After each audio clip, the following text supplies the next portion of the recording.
बिस्मिल्लाहिर्रहमानिर्रहीम। अस्सलाम वालेकुम नाज़रीन, आप यूट्यूब चैनल देख रहे हैं। मैं इमरान खान हूँ। अब्बास अरागची पाकिस्तान आए, उन्होंने फील्ड मार्शल आसिम मुनीर से मुलाकात की और अब जो खबरें आ रही हैं उन खबरों के मुताबिक अब्बास अरागची जो ईरानी वज़ीर ख़ारजा हैं, उन्होंने पाकिस्तान के ज़रिए अमेरिका को कुछ तहरीरी पैगामात पहुँचाए हैं।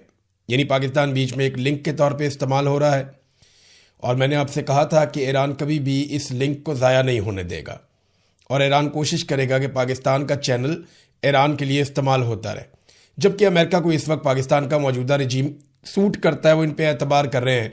कोई और रास्ता भी नहीं है जो डोनाल्ड ट्रंप की अब हालत है आलमी सतह पे। तो सादी बात यह है कि अब्बास अरागची ने ईरानी पैगामात पहुँचाए। ये पैगामात हैं क्या? मैंने आपको पहले भी बताया था कि अब बिलवास्ता मुज़ाकरात होंगे अमेरिका के ईरान के साथ।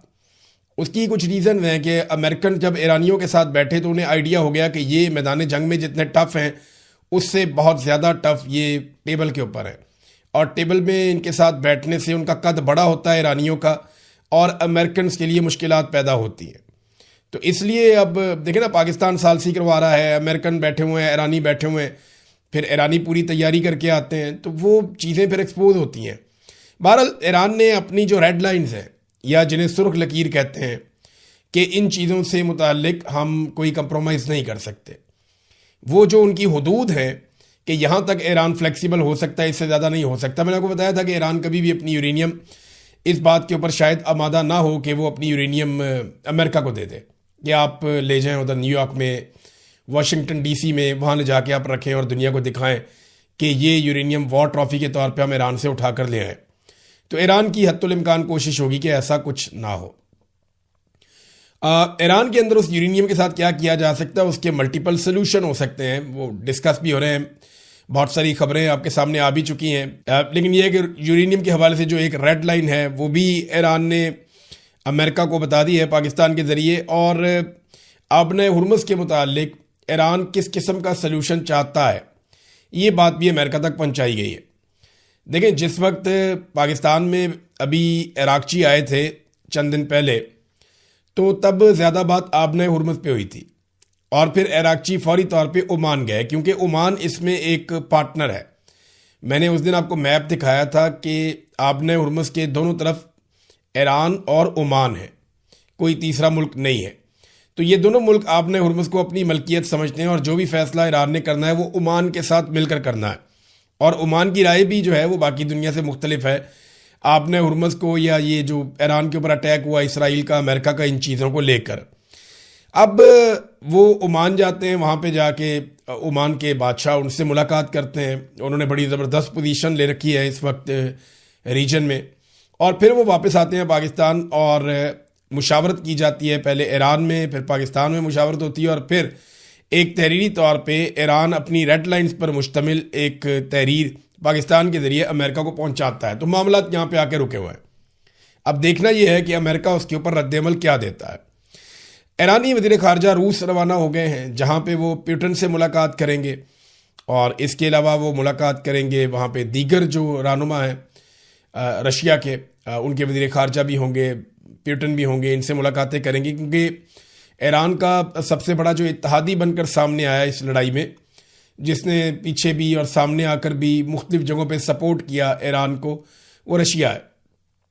जब आबने हुर्मुज़ को ताकत के बलबूते पर खुलवाने का फैसला किया गया और एक करारदाद पेश की गई, तो रशिया और चाइना ये दो ममालिक थे जिन्होंने फौरी तौर पे इस करारदाद को वीटो कर दिया था।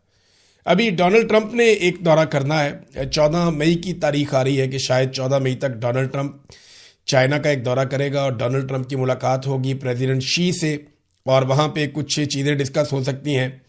तो बहुत मुमकिन है 14 से पहले कोई और जंगी हालात पैदा हो जाएं और माजी की तरह जैसे पहले भी डोनाल्ड ट्रंप का एक दौरा मनसूख हो चुका है चाइना के लिए, दोबारा भी मनसूख हो सकता है क्योंकि इस वक्त अमेरिका पूरे खलीज में एक नया फ़िज़ाई दिफाई निज़ाम नस्ब कर रहा है। देखिए, माजी में अमेरिका से बहुत गलतियाँ हुई हैं। अमेरिका ने इस लड़ाई में बहुत एनालिसिस किया और बहुत सारी चीज़ें अमेरिका ने सीखी हैं। बहुत एक्सपोज हुआ अमेरिका भी और इसराइल भी। और ईरान के शाहिद ड्रोन का उनके पास कोई हल नहीं था, बैलिस्टिक मिसाइल्स का वो सही तरह जवाब नहीं दे पा रहे थे। फिर ईरान की तबाही तो बहुत की अमेरिका ने और इसराइल ने मिलकर, उनके बहुत कीमती लोग भी मार दिए। लेकिन सेम टाइम में ईरान ने फ़िज़ाई दिफाई निज़ाम को दरम भरम कर दिया अमेरिका के, और काफ़ी नुकसान हुआ इसकी वजह से अमेरिका को। अब अमेरिका जो है वो एक नया सिरे से, एक नए तरीके से रीडिज़ाइन कर रहा है, पूरे खित्ते में दिफाई निज़ाम नस्ब कर रहा है, फ़िज़ाई दिफाई निज़ाम। और ना सिर्फ वो दिफाई निज़ाम लगा रहा है बल्कि वो अपने बहरी बेड़े लेकर आया है, यहाँ पे भी इंटरसेप्टर्स मौजूद हैं। और अब वो ये बंदोबस्त कर रहे हैं कि अपने लोगों को, अपने अड्डों को और अपने असासों को महफूज कैसे रखना है ईरान से।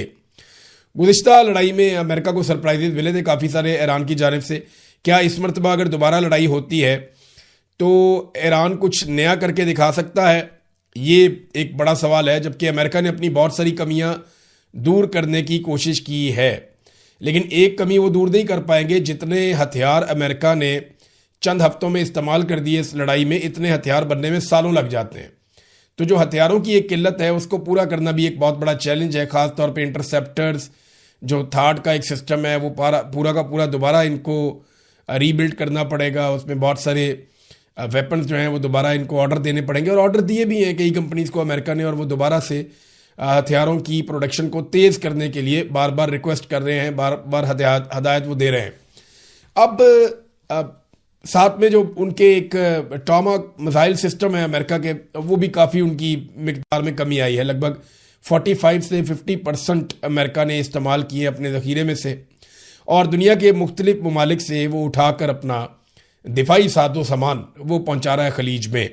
तो यहाँ तैयारियां भी हो रही हैं। इसराइल ने एक बड़ी खबर ये आई है, और ये एक इंकशाफ की तरह एक खबर आई मार्केट में और हर तरफ फैल गई, कि इसराइल के और यूएई के ताल्लुकात कितने करीब हो चुके हैं। कि इसराइल ने बड़ी खामोशी के साथ आयरन डोम का जो अपना सिस्टम है वो यूएई में नस्ब किया है, और बल्कि उनकी टीमें भी वहाँ भिजवाई गई, और आयरन डोम का सिस्टम यूएई के लिए बड़ा इफेक्टिवली काम कर रहा है।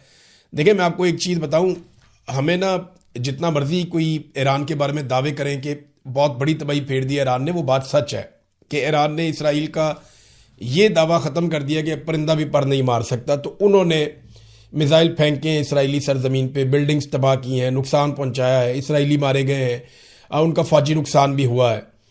लेकिन ये बात एक सच है कि ईरान की जानिब से आने वाले ज़्यादातर मिसाइलों को इसराइल ने रोक लिया था।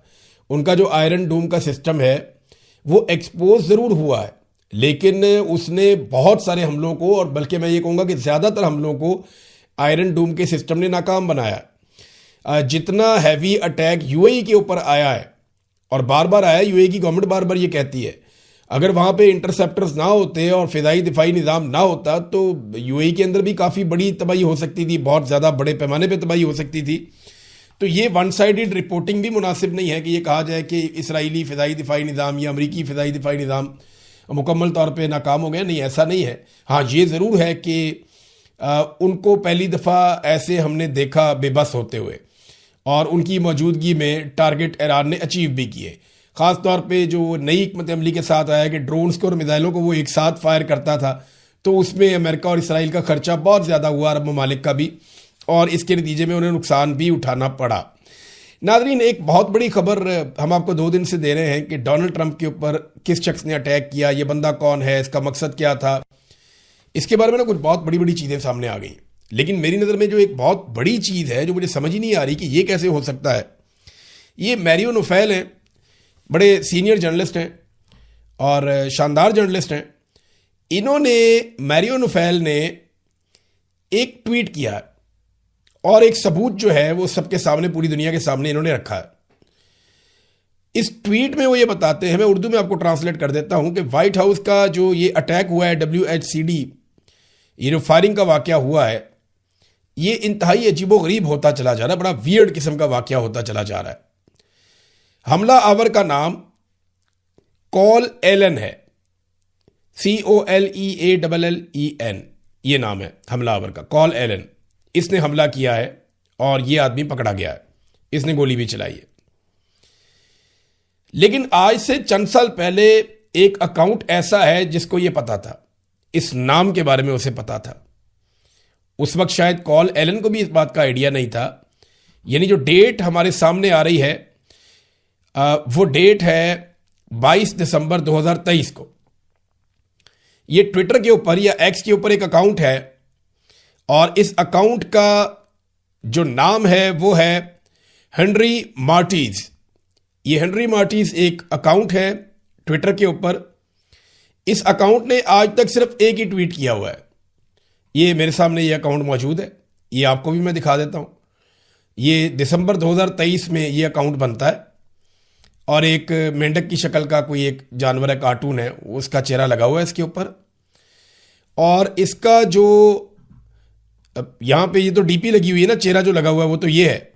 लेकिन एक जो हैरत अंगेज और अजीब चीज है, इस अकाउंट का जो हेडर इमेज है, जब आप किसी भी अकाउंट पे जाते हैं, चाहे आप फेसबुक पे जाएं, चाहे आप ट्विटर पे जाएं, चाहे आप यूट्यूब पे जहां मर्जी जाएं आप, तो एक तो वो होता है ना डीपी होती है जो गोल दायरे के अंदर आती है, एक होता है जो बैकग्राउंड के अंदर पीछे ऊपर एक हेडर लगा हुआ होता है। तो वो जो हेडर वाला इमेज लगा हुआ है ना, वो एक ऐसी वेबसाइट से उसकी तस्वीर उठाई गई है जिस वेबसाइट का नाम है टाइम मशीन। बस मैं यहां तक आपको बताना चाहता था। अब आपको बताता हूं कि इस अकाउंट को आज से लगभग 2.5 साल पहले कैसे पता था कि कोल एलन नाम का एक आदमी कोई हरकत करेगा। इस अकाउंट से सिर्फ एक ट्वीट हुआ है और उसके बाद कोई ट्वीट नहीं हुआ। इस अकाउंट को कितने लोग फॉलो करते हैं? शायद ये अब फॉलो कर रहे हैं इस अकाउंट को लोग, पहले शायद फॉलो ना करते हो, लेकिन अभी जब इसको मैरियन ओफेल ने ट्वीट करके बताया तो 3,842 इसके फॉलोअर्स हैं। दिसंबर 2023 में ही ये अकाउंट बना और दिसंबर 2023 में ही इस अकाउंट ने वाहिद ट्वीट किया, और जो वाहिद ट्वीट किया उस ट्वीट में इस अकाउंट ने सिर्फ और सिर्फ एक ही चीज़ लिखी, और वो चीज़ लिखी कि कॉल एलन, हमलावर का नाम लिखा। उस वक्त तो हमलावर को भी शायद नहीं पता था कि वो हमला करने जा रहा है। वो तो उस वक्त तालीमी इदारों में तालीम हासिल कर रहा था। जो उसका रिकॉर्ड है वो तो यही बताता है कि ये आदमी जनाब बच्चों को पढ़ाता भी था, और इसके बारे में काफ़ी चीज़ें पता चली हैं। इसकी बहन का भी इंटरव्यू कर दिया गया है, इसका भी इंटरव्यू कर दिया गया है, इसके घर की निगरानी भी कर दी गई है, बहुत सारी चीज़ें बरामद भी हो गई हैं। इसने जो एक ख़त भी लिखा अपनी फैमिली को, वो ख़त भी बरामद हो गया है, उसमें भी पता चल गया है कि ये कौन आदमी है, किस तरह का बंदा है। वो बाकायदगी से एक शूटिंग रेंज के ऊपर जाता था, वो फायरिंग शायरिंग की प्रैक्टिस भी वहाँ पे करता रहा है। इसके पास 2 हथियार थे, एक शॉट गन है जिसको कारतूस डाल के चलाते हैं, शॉट गन उसे बोलते हैं, और दूसरा जो है वो इसके पास एक पिस्टल था .38 कैलिबर का। ये कैलिबर जो है ना .38, ये कोई इतना बड़ा कैलिबर नहीं है, ये नॉर्मल कैलिबर का पिस्टल होता है। इसमें 2 होते हैं, एक .38 स्पेशल होता है और एक नॉर्मल होता है। जो नॉर्मल वाला है वो मैकारोव पिस्टल ये बनाते हैं रशियन, ये बहुत ज़्यादा इस्तेमाल करते रहे माजी में। .38 कैलिबर मैकारोव कंपनी का इनका एक पिस्टल होता था, एक दौर में हमारे पास भी था, तो वो इतना दूर नहीं मारता। हाँ, जो इसका एक स्पेशल वर्जन होता है, इसकी एक बड़ी गोली होती है जो रिवॉल्वर के अंदर ज़्यादातर इस्तेमाल होती थी। पुलिस के पास पाकिस्तान में जो सर्विस रिवॉल्वर माजी में हुआ करते थे पुराने, उनके अंदर .38 की एक बुलेट डलती थी, वो बड़ी तगड़ी बुलेट होती थी, लेकिन वो रिवॉल्वर में जाती थी ज़्यादातर। तो ये नादरीन एक रिवॉल्वर था इसके पास जो इसने अक्टूबर 2023 में लिया था, और सारी इसकी स्क्रूटनी हुई थी। उसके बाद इसने एक शॉटगन खरीदी थी जो इसने 2025 में 17 अगस्त को खरीदी थी। फिर इसने एक लेटर भी लिखा अपनी फैमिली के नाम। फिर इसने कुछ जो है वो चंदा वंदा भी दिया, $25 कैमला हैरिस की जो इलेक्टोरल कैंपेन थी उसके अंदर। तो डोनाल्ड ट्रंप को ये पसंद नहीं करता था। नो किंग मूवमेंट को भी इसने ज्वाइन किया था, वहाँ पे भी एहतजाज करता रहा है। ये ज़हनी तौर पे कोई बीमार आदमी नहीं है, कोई गैर मुस्तहकम आदमी नहीं है, या अचानक से उठकर इसने हमला नहीं कर दिया, मनसूबाबंदी के साथ इसने हमला किया है। ज़हनी तौर पे मजबूत आदमी है, पढ़ा लिखा आदमी है, एहतजाजी मुजाहरों में हिस्सा लेता रहा है, और मुख्तलिफ जगह पे अपने अकायद और अपने नज़रियात जो है वो उनको खुलकर बयान भी करता रहा है। ये टीचर ऑफ द मंथ का अवार्ड भी इसको मिल चुका है माजी में।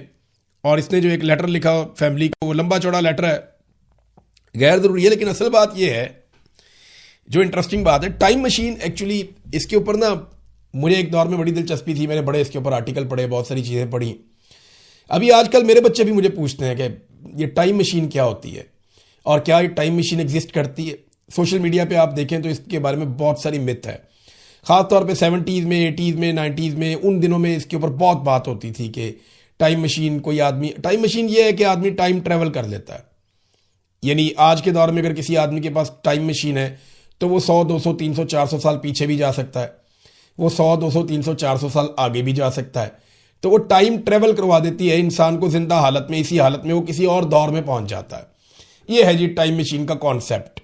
टाइम मशीन नाम की एक वेबसाइट है, वहाँ से एक तस्वीर उठा के इस अकाउंट ने ऊपर लगाई हुई थी, और वहां पे इसने कॉल एलन ये नाम लिखा हुआ था और इस बंदे ने हमला कर दिया और ये एक ही ट्वीट यहाँ से हुआ था। ये बड़ी अजीब चीज़ है, ये इसीलिए भी रिपोर्ट भी हुई है और लोग इसके ऊपर बात भी कर रहे हैं। अभी इस हमले में मजीद इन्वेस्टिगेशन होगी, शायद कुछ और निकाल पाएँ लोग, लेकिन ये एक नॉर्मल चीज़ लगती है। लेकिन एक चीज़ जो नॉर्मल नहीं लगती कि किसी को पहले से कैसे मालूम हो सकता है कि बाद में एक शख्स कुछ ना कुछ करेगा और उसका नाम पहले से ले लिया जाए, ये अब इसका कोई आइडिया नहीं है। नाज़रीन, इसराइल में नेतन्याहू की जो सियासी पोजीशन है वो कमज़ोर हो रही है। देखें, डोनाल्ड ट्रंप की अपनी सियासी पोजीशन बहुत कमज़ोर हुई है। फायरिंग के इस इंसिडेंट के बाद डोनाल्ड ट्रंप की पोजीशन बेहतर होती है या नहीं, ये हम अगला सर्वे आने के बाद बता पाएंगे।